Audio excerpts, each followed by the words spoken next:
don't happen from nowhere, come out of nowhere. We have our financial supporters. All 8 of those colleges and universities have made a contribution to the Holy Cross Institute to support this convocation. I think it's important to note that. Stonehill College, when they heard Father Tom was the keynote presenter this morning, they actually chipped in a little bit more. And so we want to give them a special shout out. And then as well, today's program is brought to you by Catholic Virtual. I think some of you are familiar with Catholic Virtual, and Rob Birdsell, their president, is here somewhere in the room. Rob, oh, here you are, Rob. So you want to mention a little bit about Catholic Virtual for us? Thank you, and thank you for your support, Rob. Good to see all of you, some old friends and new friends.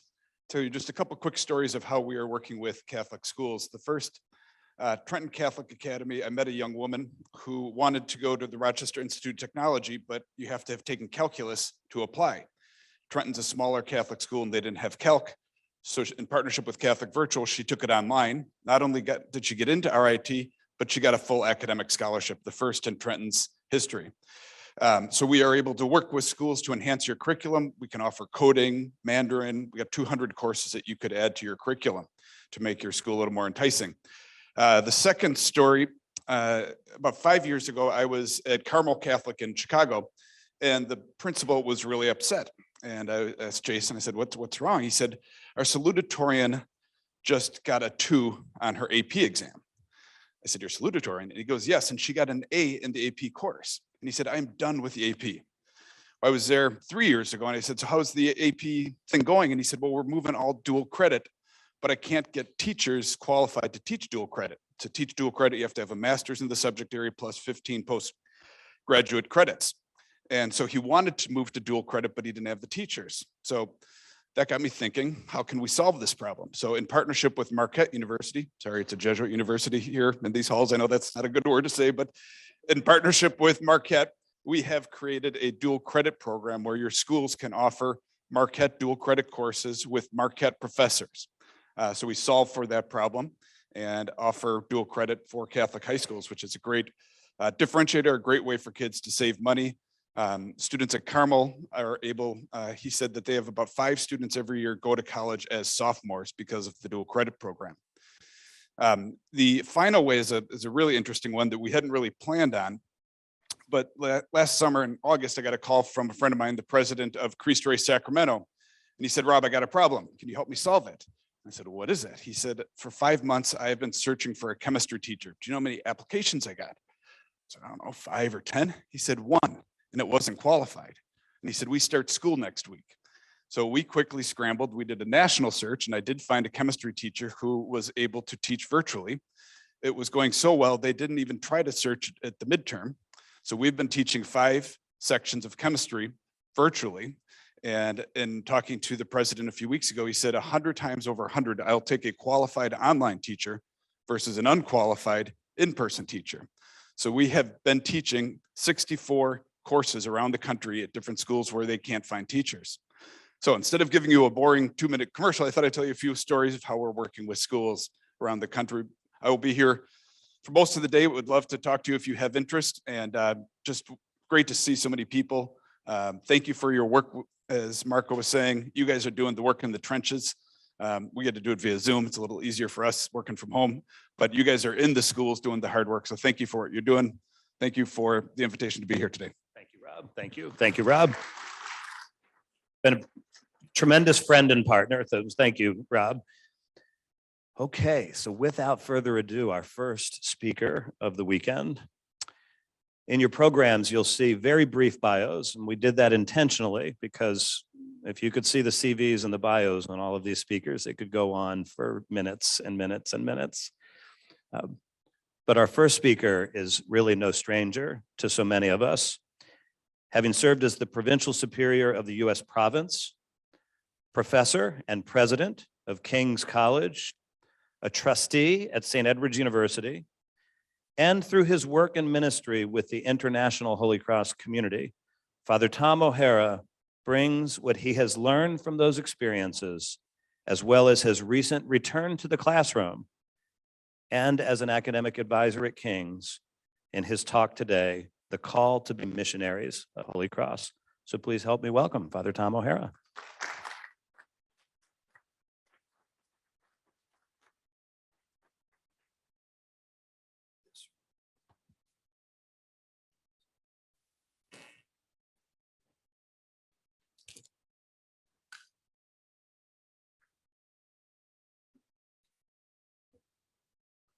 Good morning. Marco asked me several months ago, excuse me,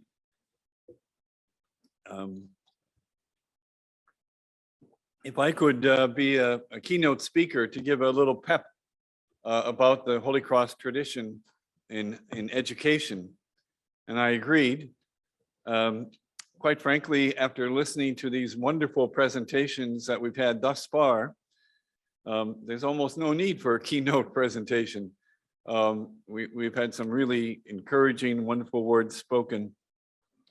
Rob, I also want to say I have no problem at all supporting Jesuit universities and Jesuit institutions. I have a lot of friends who are Jesuits, although last night when Gonzaga lost, they busted my bracket, and I'm going to blame it on the Jesuits.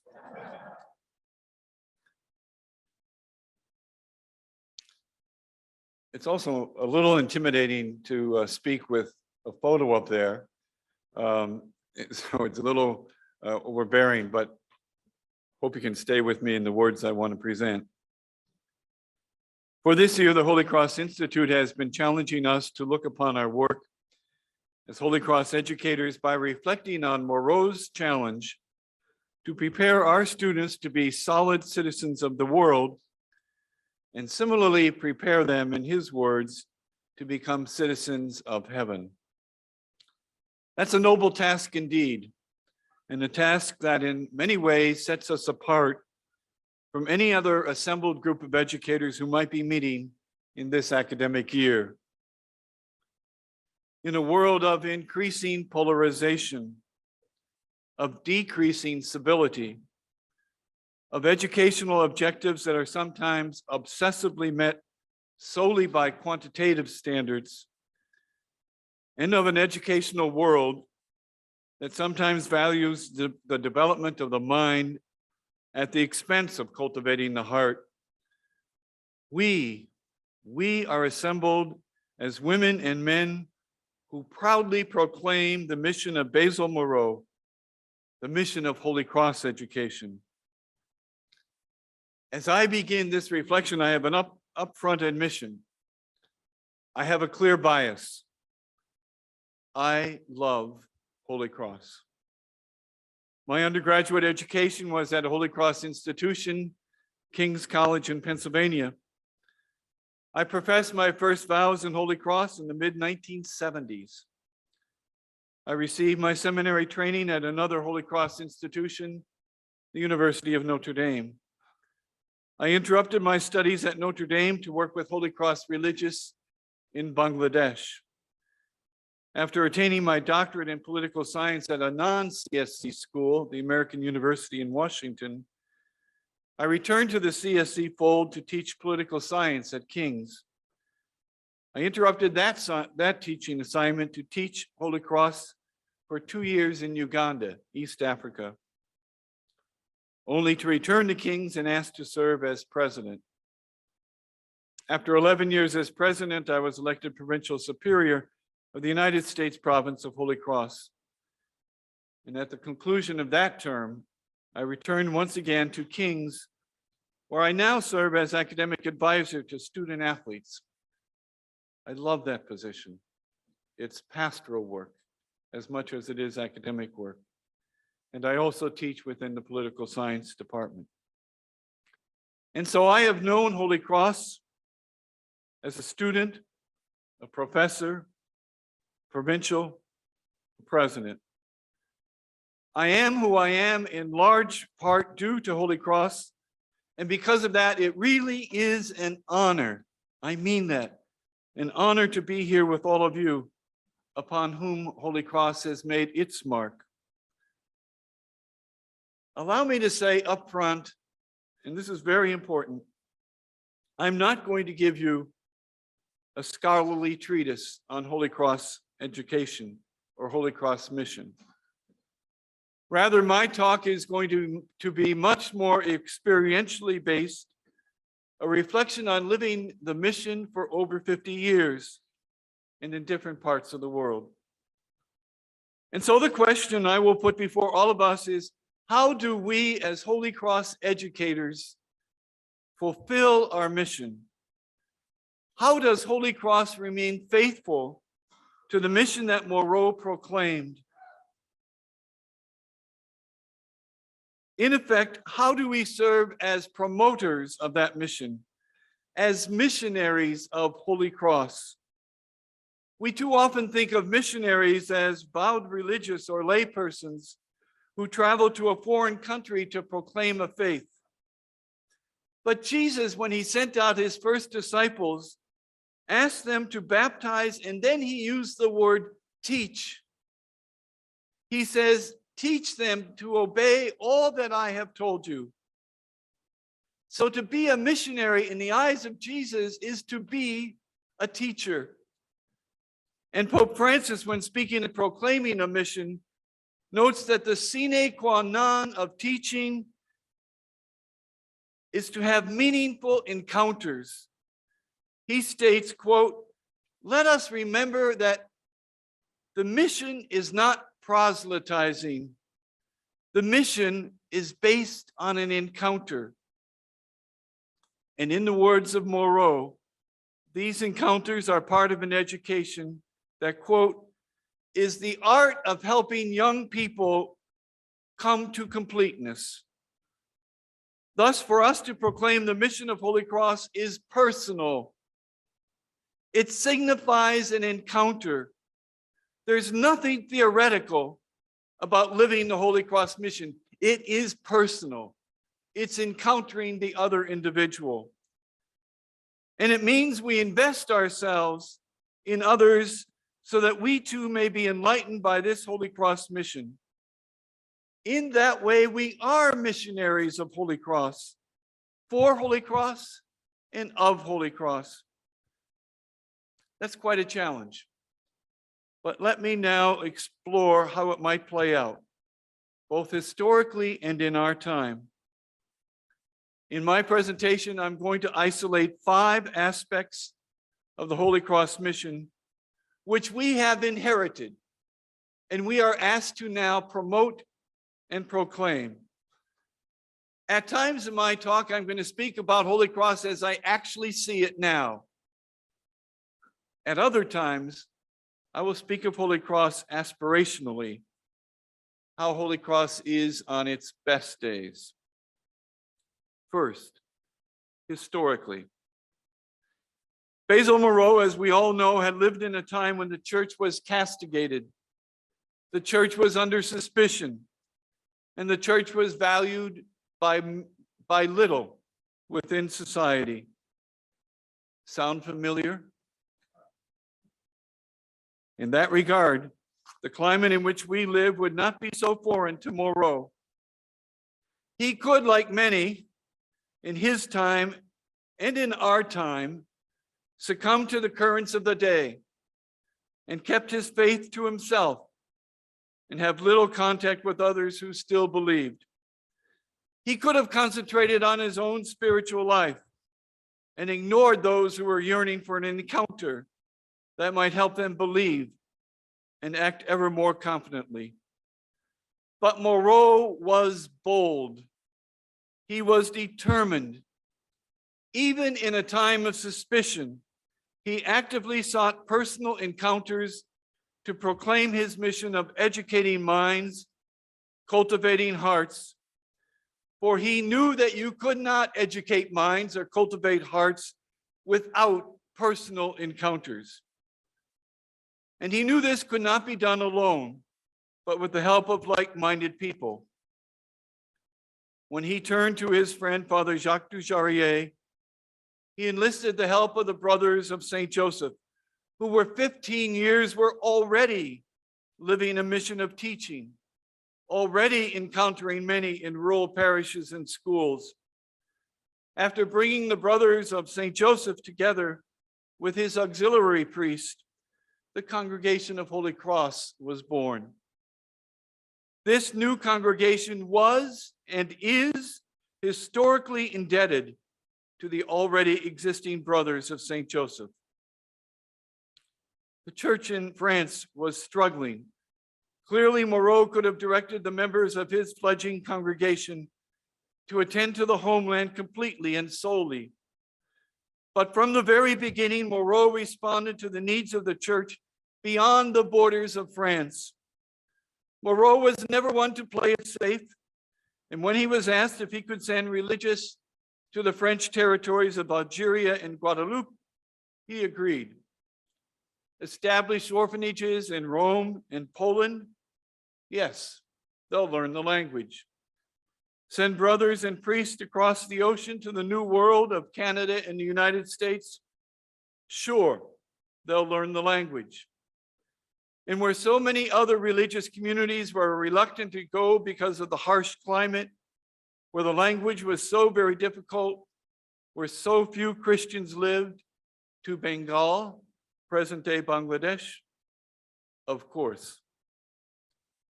Those Holy Cross missionaries had to learn difficult languages. And we know shortly after his new group was officially given canonical approval by Pius IX, the first constitutions of this new congregation of Holy Cross were approved. The mission of Holy Cross was clear from the beginning. Think beyond your borders. Respond to the needs of the people of God wherever they are and whatever the need might exist. Encounter the other, no matter the place, and however foreign or however uncomfortable. We have learned that lesson well, and today Holy Cross serves in 21 different countries on 5 continents.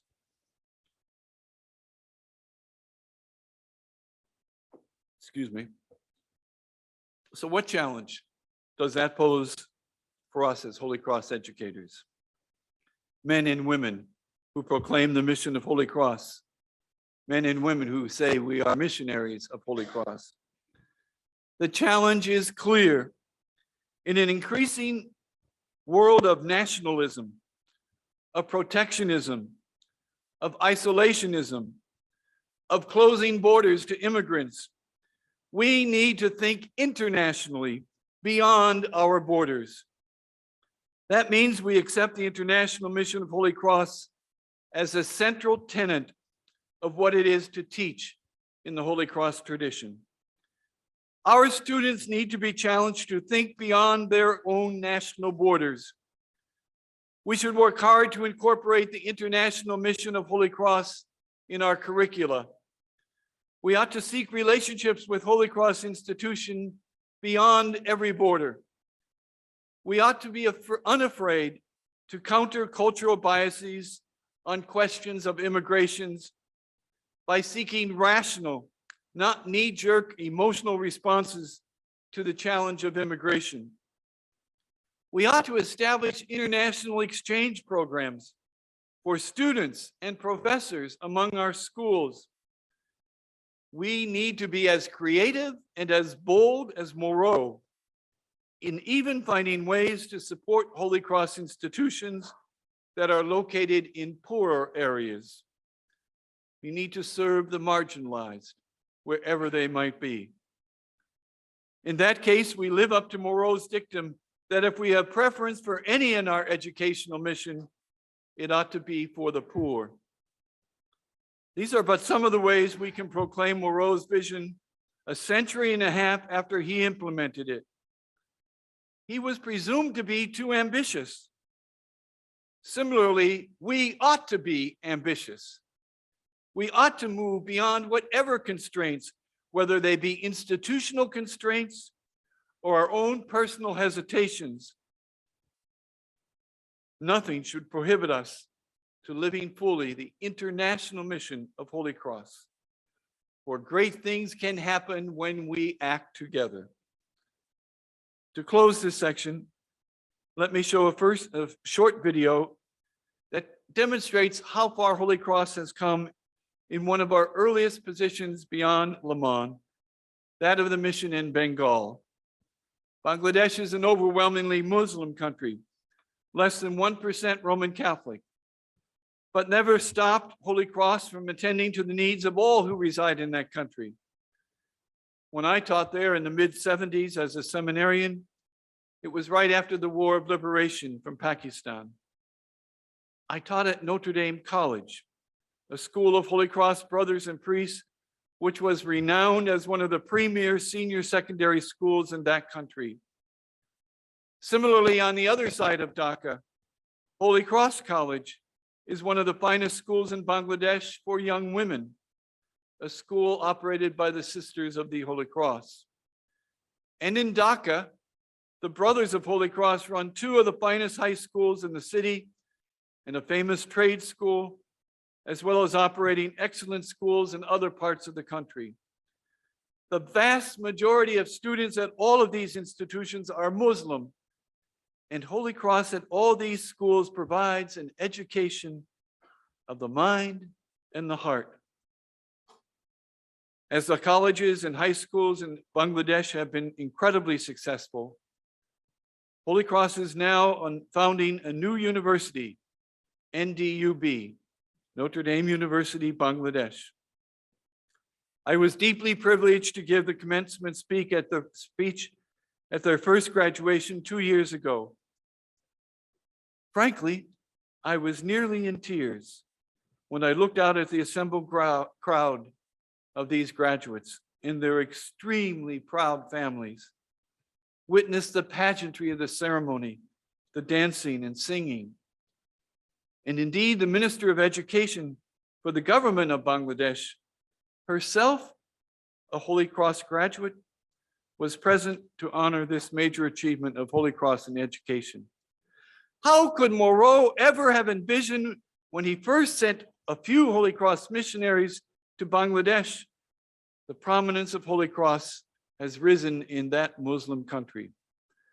This clip is produced by the University of Notre Dame, and it speaks particularly of their relationship to NDUB. But I think it speaks to all of us as Holy Cross educators as to the amazing work of Holy Cross in Bangladesh.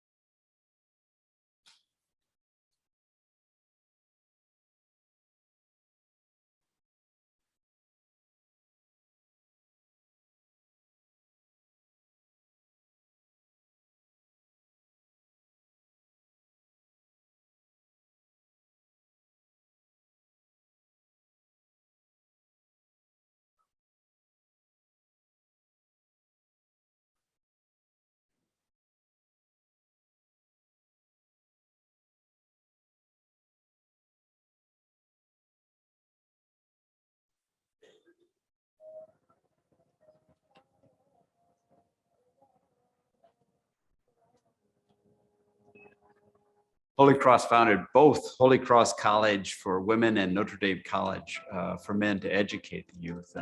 Colleges really are more like our high schools in Bangladesh.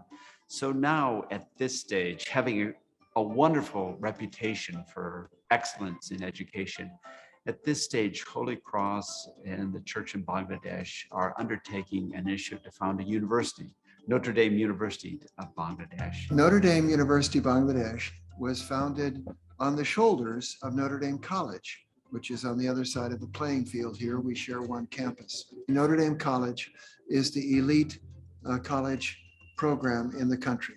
Their graduates are in virtually all sectors of the Bangladesh social, economic, and political stratum.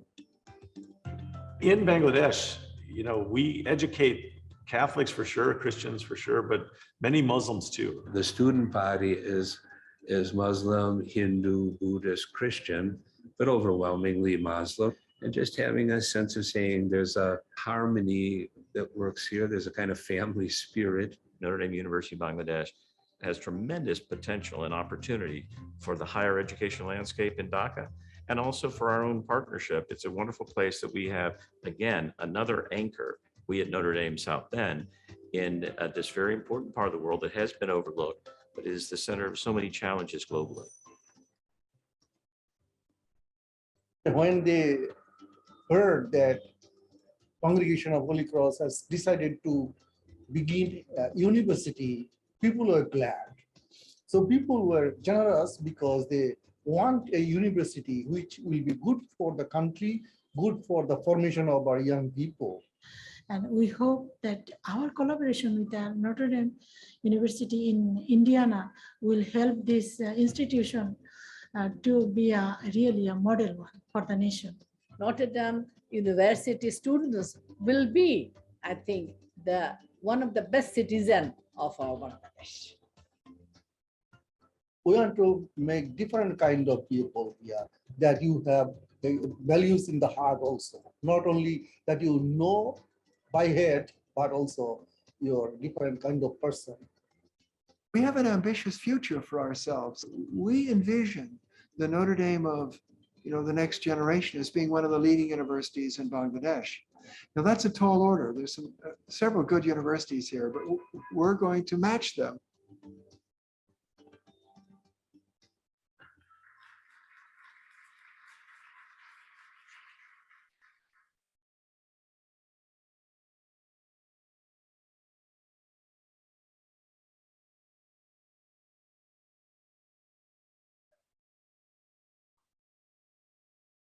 We should applaud AJ too. Trust me, I would never, ever have been able to do what he did. But this is really a testament. So many people said, starting a university in Bangladesh, it's just going to be so difficult. But they're bold. They're bold like Moreau was bold.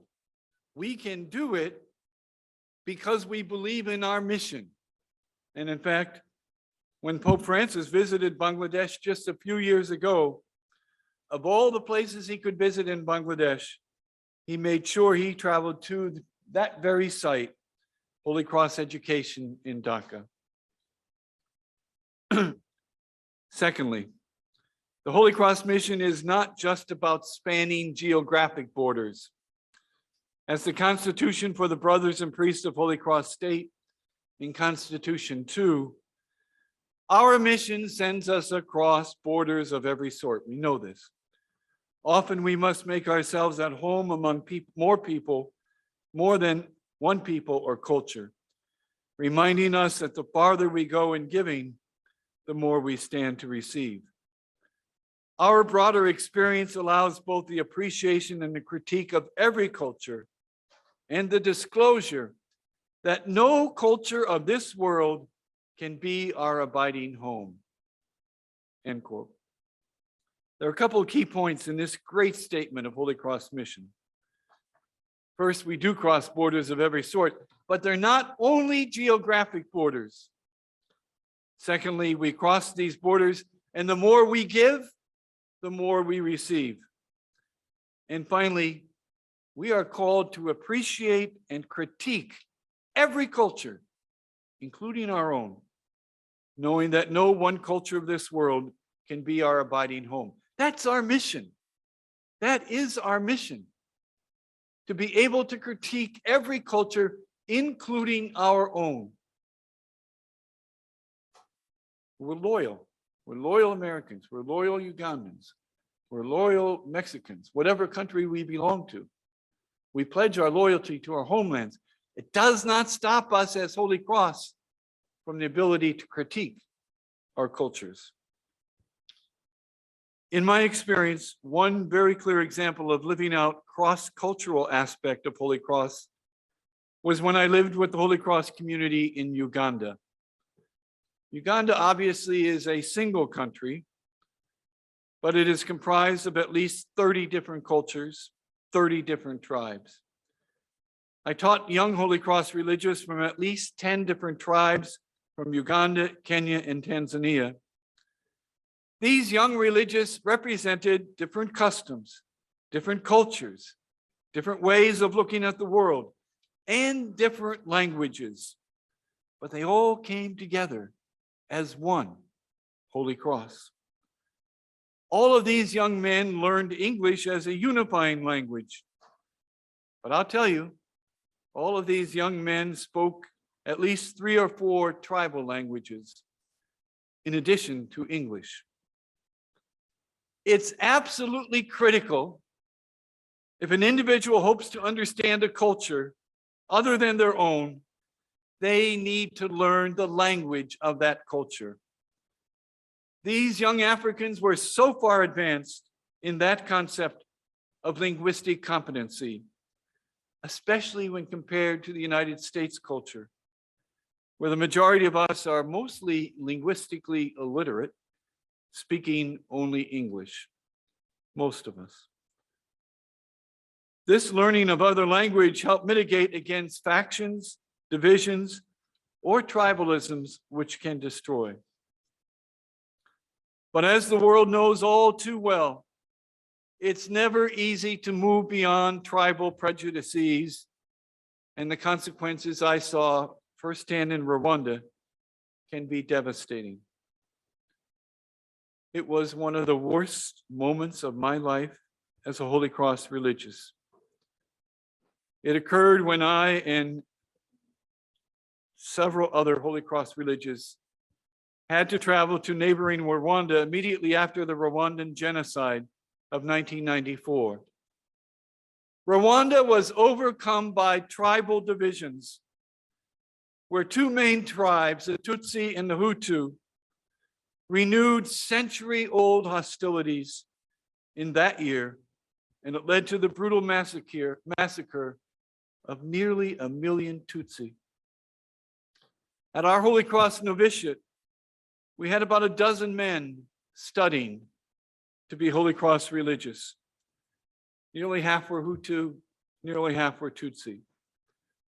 As the killing started, the Tutsi Holy Cross religious decided to flee to the Congo, which was only 25 miles away.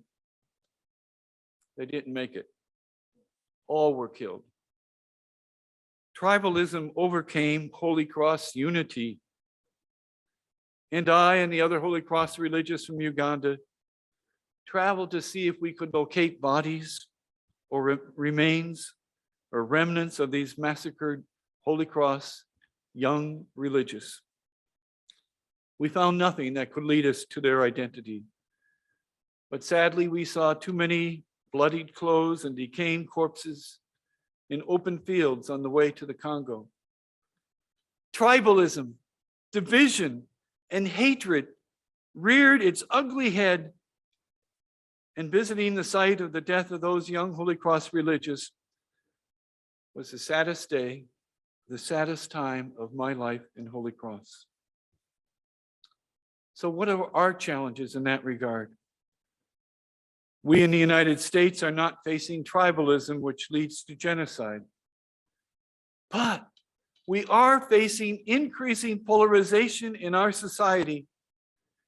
Increasingly, our social and political cultures are divisive. We dismiss, we disparage, we ridicule the opinions of those with whom we do not agree.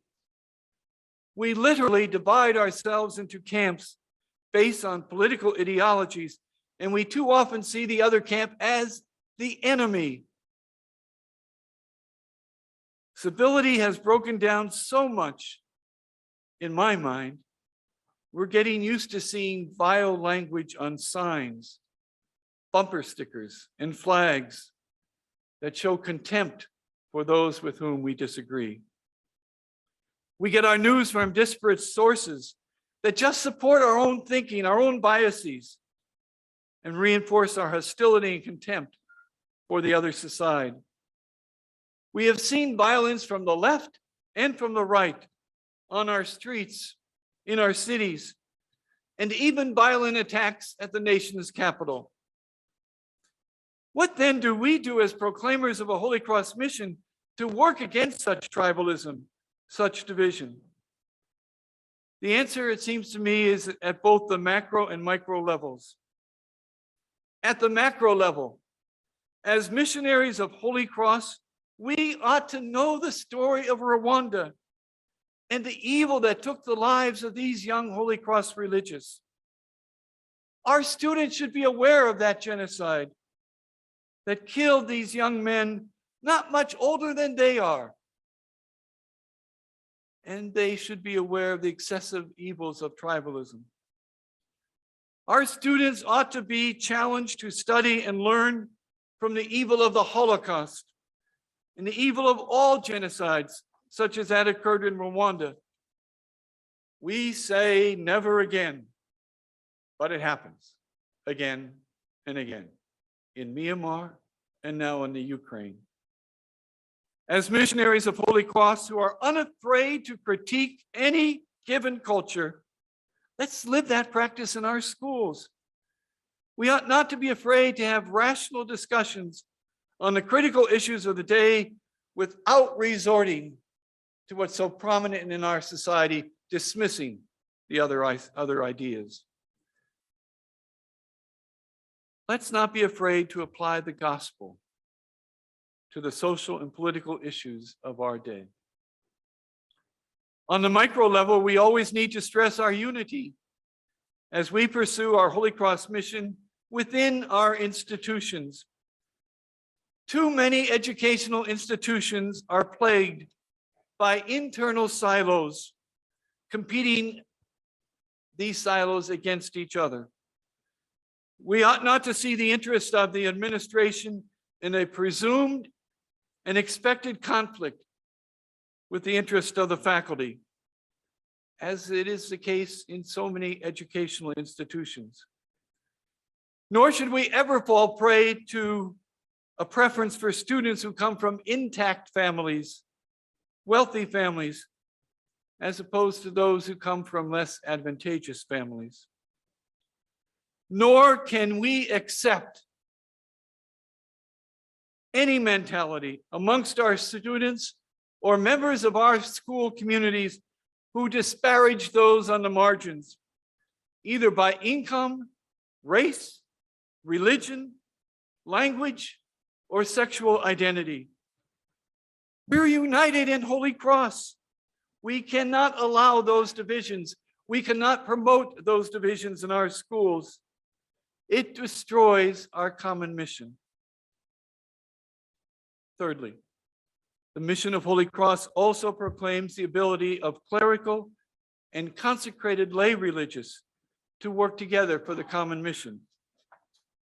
Whereas many religious communities are exclusively comprised of priests or exclusively comprised of brothers, Holy Cross from the beginning was an amalgamation of both. Father Dujaria entrusted his band of the Brothers of St. Joseph into the hands of Father Basil Moreau, and Moreau was astute enough to see the great possibility in having brothers and priests working together in schools and parishes in France. And when he sent forth Holy Cross religious to the earliest foundations in Canada and the United States and Bangladesh, he sent both priests and brothers. In fact, when the Holy Cross religious arrived in Indiana and founded the University of Notre Dame, the delegation consisted of one priest and 6 or 7 Holy Cross brothers. And to this day, at many Holy Cross institutions in Americas, in Africa, and Asia, one finds brothers and priests working together for a common mission.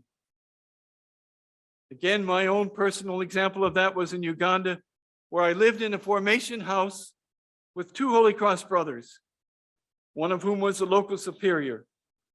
And where jointly we formed and guided nearly 30 young men studying to be either Holy Cross priests or Holy Cross brothers. We all lived simply as Holy Cross religious.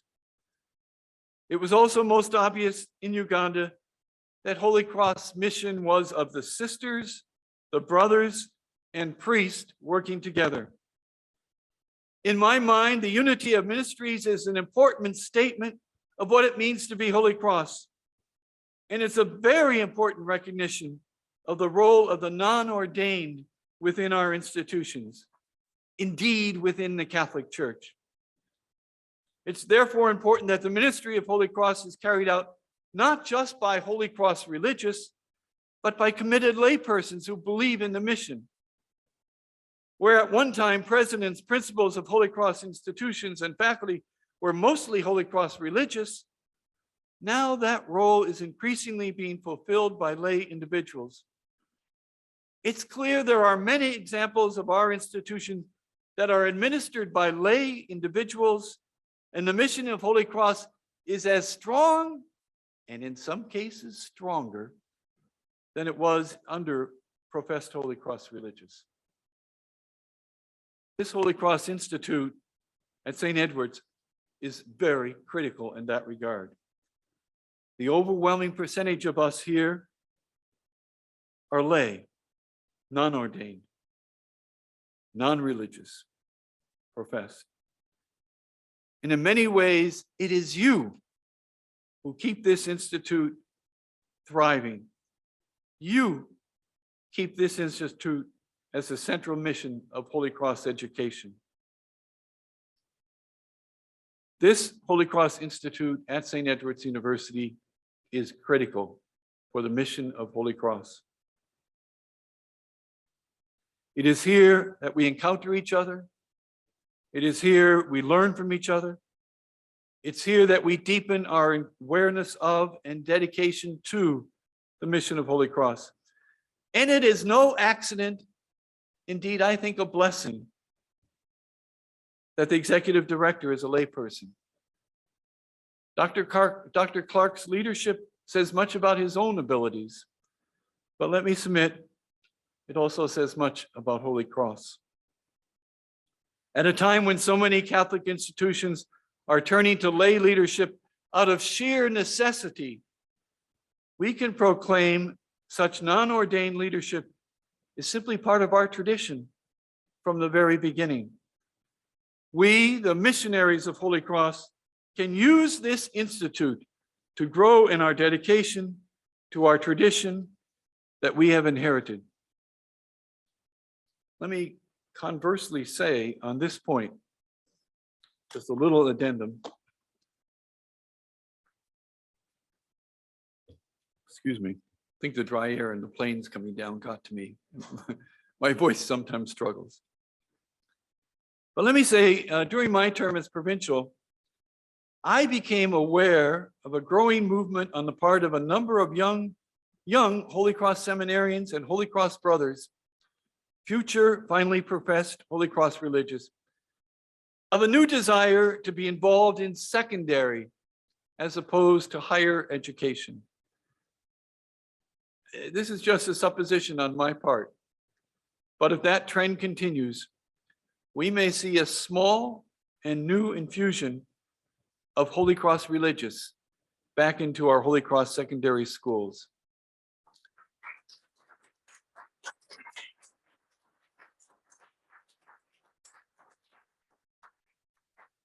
It's small, but I think it's going to grow, and I pray for that.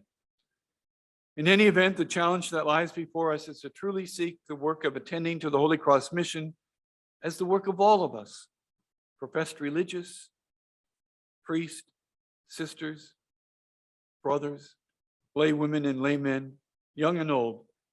We're all called to be missionaries of and for Holy Cross. Fourthly, not only did Basil Moreau want ordained and not ordained men together in this new congregation of Holy Cross, he was considerably ahead of his time in proposing that women be members of this congregation. In a letter written in 1839 to his community, Moreau spoke of his plan to found 3 communities which, quote, although living in separate dwellings and under different rules, would nevertheless remain united among themselves after the model of the Holy Family, end quote. However, the local bishop of the diocese objected to Moreau's plan and made his objection clear to the Vatican. Moreau persisted, and the bishop wrote a subsequent letter criticizing Moreau publicly for, quote, organizing without authorization communities of self-styled religious sisters, end quote, whom he called, quote, an association of pious girls.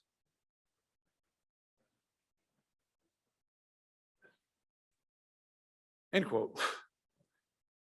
After some years of hope on the Moreau's part that Holy Cross could be one congregation with 3 branches, the Vatican sided with those who objected An official approval was given to the congregation of men, and then a separate group of religious sisters, the Maronites of Holy Cross.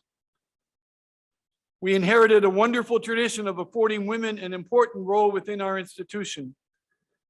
Decisions by the Vatican separated that male congregation of Holy Cross from the Maronites of Holy Cross, which evolved not just the Maronites, but also the Sisters of Holy Cross and the Sisters of the Holy Cross. Nevertheless, we're all women and men, consecrated religious and not, from the family of Holy Cross. In a world, indeed sadly within a church, where women are too often still seen as second-class citizens, we've inherited a much different mission, and we need to live up to that mission. Institutions like the Academy of the Holy Cross in Washington, D.C., St. Mary's College in South Bend, Indiana, Holy Cross College in Dhaka, and others are valued parts of our tradition, teaching young women. And in Uganda, the prized Holy Cross Secondary School called Lakeview Senior Secondary School would never have gotten off the ground if it were not for the Sisters of the Holy Cross, particularly my good friend, Sister Mary Louise Waller. Our schools must concentrate on equal rights for female students, who should be given every opportunity as our male students. And when it comes to senior administration, proportional female leadership is essential within our institutions.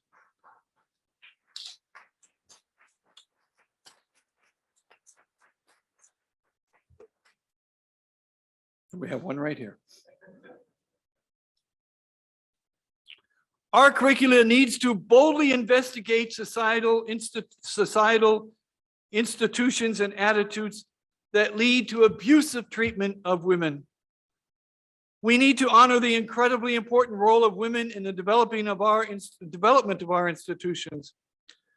That's a historical fact that historian Kathleen Sprose Cummings reminded us in her article in the winter edition of the Notre Dame magazine, that some Holy Cross institutions have failed to do so, failed to recognize the role of women within their foundings.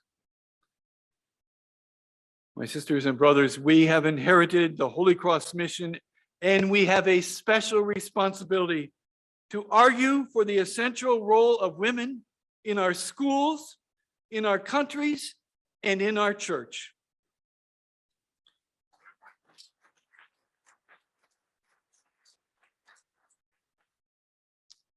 Fifthly, we inherit a unique philosophy of Moreau that I'm sure is not being proclaimed at any other educational convocation. It's the phrase of Moreau that burns in our hearts and minds. Ave Crux, spes unica.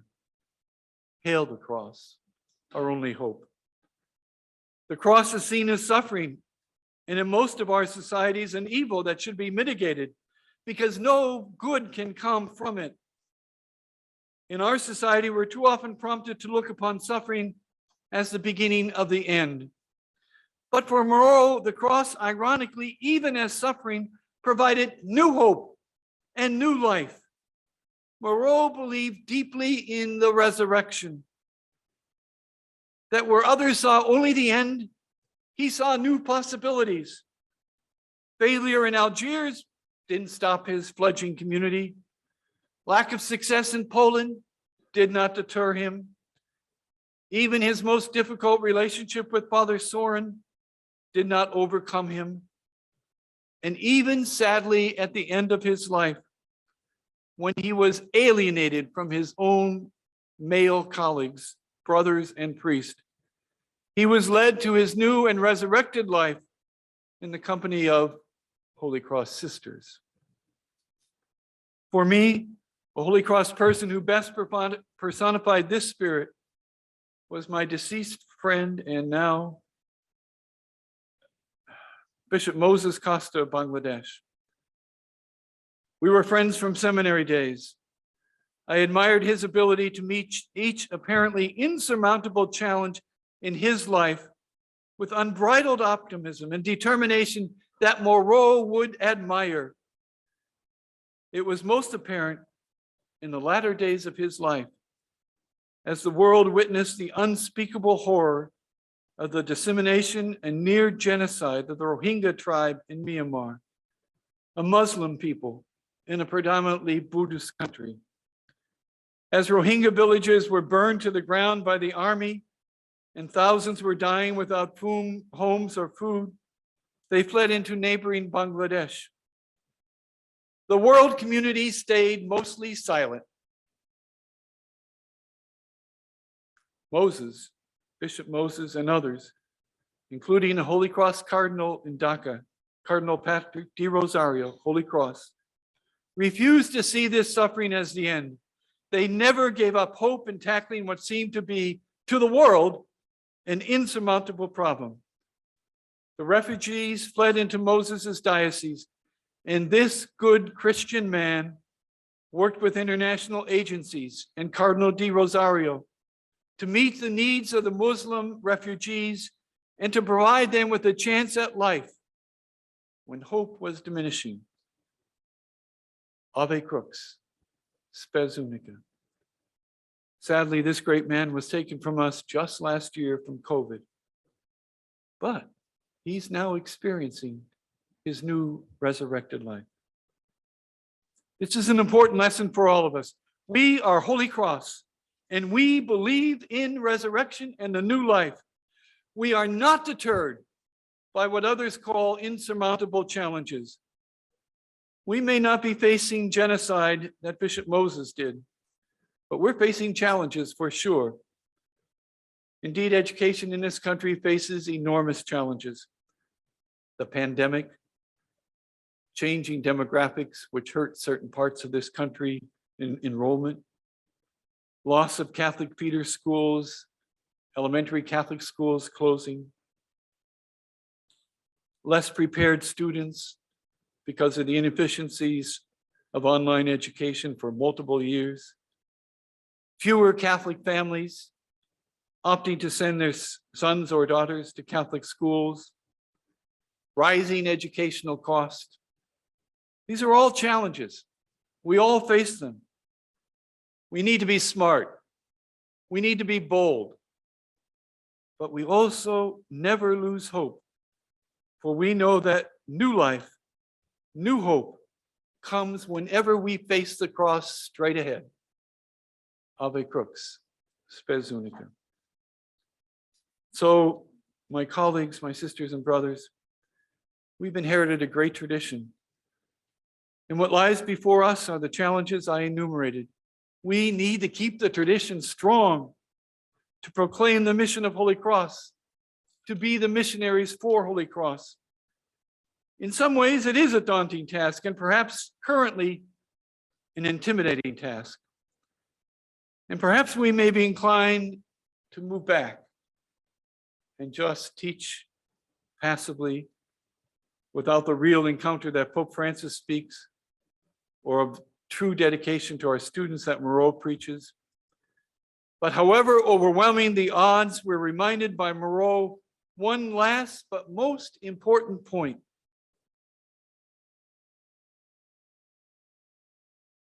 He made it clear when he said, Holy Cross is not a human work, but God's very own.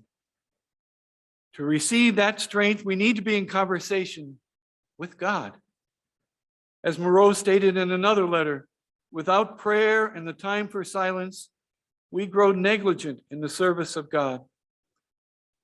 Perhaps my greatest personal experience of understanding Moreau's words came to me in my days working with Missionaries of Charity in Bangladesh.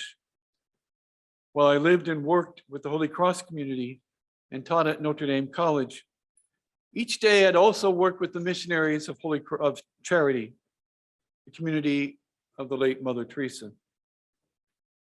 At the time I lived there, Bangladesh was a very new country, having achieved independence just a few years early. But at that time, an even greater danger, crop failures, led to a significant famine. Thousands poured into the capital city of Dhaka looking for food and housing, both of which were in very short supply. As a result, the city was teeming with thousands of homeless and near starving people. Each day, the sisters would go out into the streets in a van, similar to UPS van. I had the privilege to accompany them and help them. It was a surreal experience because we were always surrounded by multitudes trying to be collected by the sisters and taken back to their hospital. Some would be there to be nursed back to health. Others would be provided with a dignified death. I still have memories of mothers offering emaciated babies, teenagers trying to get their parents into the van. I never experienced such a scene in my life. It was both chaotic and heartbreaking. But each day at noon, the doors to the van were closed, and the sister's driver took them back to the hospital. When we got there, the volunteers unloaded the sick and the dying into the hospital, and the sisters went into the chapel. There they sat and prayed before the Blessed Sacrament for 1 hour. I was both amazed and inspired by how they could go from the chaos of the streets to the absolute silence of the chapel. But then I realized they were only able to do that noble work on the streets of Dhaka every day precisely because they had those moments of silence and prayer. It's a lesson I have never forgotten. No matter how significant the challenges, no matter how many needs need to be done, the power to live the mission is not ours alone. We need to derive our strength and sustenance in those moments of quiet reflection of prayer. Each of us, in our own way, no matter all of our obligations, no matter what's pressing upon us, each of us must find time to be that alone with God. Barring that, we're good humanists. We're good teachers.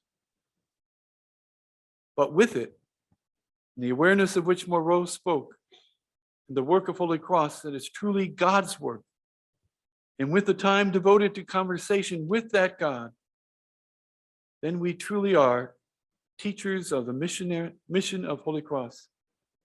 We are the missionaries of Holy Cross. Thank you.